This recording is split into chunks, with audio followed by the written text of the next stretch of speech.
পাকিস্তান টাইমে পুলিশে ইটা মারছি, ডিল মারছি, দৌড়াইছি, 71-এ আর রাইফেল জমা দিয়ে চলে গেছি। ভাবছিলাম যে দেশ ঠিক মতো, কারণ আমরা রাজনীতিতে পক্ষপাতী মানে পার্টিসিপেশন না। কিন্তু একটা দেখেন, একটা খেলা যখন হয়, মেসির মতো বড় বড় খেলারা খেলে, কিন্তু সাধারণ দর্শক যারা তারা কিন্তু ঠিকই ধরতে পারে এবারে ভুল করছে, কিন্তু তারা কিন্তু খেলতে খেলে পারবে না। কিন্তু জনগণ কিন্তু এরকম, আজকে আমাদের জনগণ কিন্তু এরকম হয়ে গেছে, অভিজ্ঞ হয়ে গেছে। তাদের কাছে একদিন যেতে হবে, আপনাদের কাছে, সেই দিন তারা বুঝাই দেবে আপনাদের। এই যে আজকে ইলেকশন হয়েছে, দেখেন শেখ মুজিবের মতো ব্যক্তিত্ব থাকা সময়েও আপনার কমিউনিস্ট পার্টির ইলেকশন হলো, ছাত্র ইউনিয়ন জিতলো। তারপরে ইসমত কাদির আসলে ব্যালট বক্সে হাইজ্যাক করলো। হ্যাঁ, কিন্তু এখন জনগণ কিন্তু অনেক সচেতন হয়ে গেছে।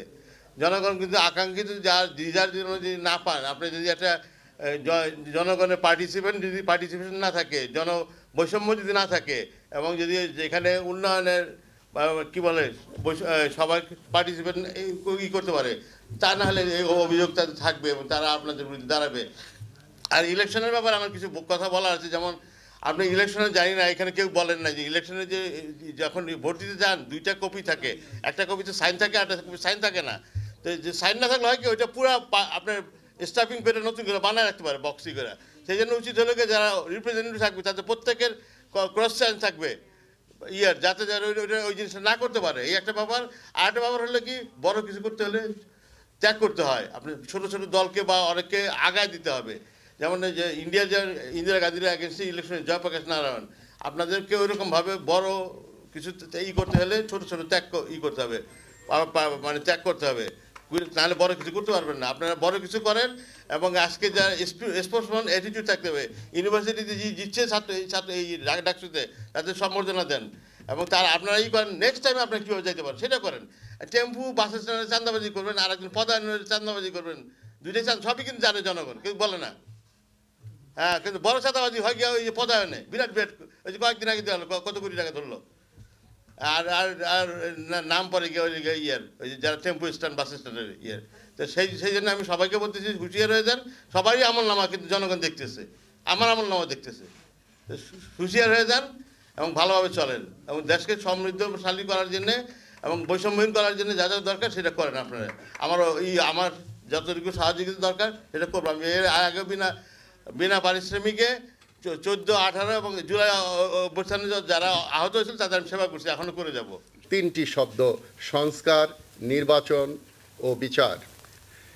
এই শব্দগুলো রাজনৈতিক অভিধানে সীমাবদ্ধ নয়, বরং এগুলো আমাদের স্বপ্ন, সংগ্রাম, হতাশা ও প্রত্যাশার প্রতীক। নির্বাচন ছাড়া গণতন্ত্রের অস্তিত্ব কল্পনা করা যায় না। তবে নির্বাচন যেন ভোট লুট, কেন্দ্র দখল, নমিনেশন বাণিজ্য কিংবা প্রাণঘাতী সংঘাত এর উৎস না হয়, সেটাই আজ সবচেয়ে বড় চ্যালেঞ্জ। আমরা নির্বাচন চাই, তবে যেন তেন নির্বাচন নয়, শেখ হাসিনার নির্বাচন নয়, ডামি আমি নির্বাচন নয়, ভোট ডাকাতির নির্বাচন নয়। আমাদের অতীত ইতিহাস সাক্ষ্য দেয়, সব নির্বাচনই আমাদের জাতীয় জীবনে কল্যাণ বয়ে আনতে পারেনি। 1970 সালের নির্বাচন ছিল পাকিস্তানের ভাঙনের সূচনা। 1973 সালের নির্বাচন ছিল আওয়ামী লীগের আত্মহত্যা এবং একদলীয় বাকশাল কায়েমের নির্বাচন। তারপর স্বৈরাচার বিরোধী আন্দোলন, এরপর নির্বাচনকে গ্রহণযোগ্য করতে তত্ত্বাবধায়ক সরকারের প্রবর্তনের ইতিহাস আমরা জানি। 15 ফেব্রুয়ারির নির্বাচনের কথা আজও আমরা ভুলিনি। তারপর আসে 1/11 এবং 2008-এর নির্বাচনের পর তত্ত্বাবধায়ক সরকার ব্যবস্থা বাতিল করা হয় চূড়ান্ত স্বৈরতন্ত্রের সূচনা। এরপর 2014, 2018 ও 2024 এই 3টি নির্বাচনের কথা আমরা কে না জানি। বর্তমান পরিস্থিতি আরও জটিল, আরও নাজুক।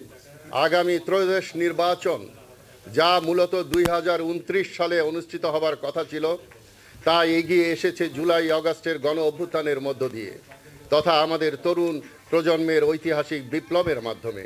এই নির্বাচনের বিশ্বাসযোগ্যতা নিশ্চিত করাই এখন সময়ের সবচেয়ে বড় রাজনৈতিক ও নাগরিক চ্যালেঞ্জ।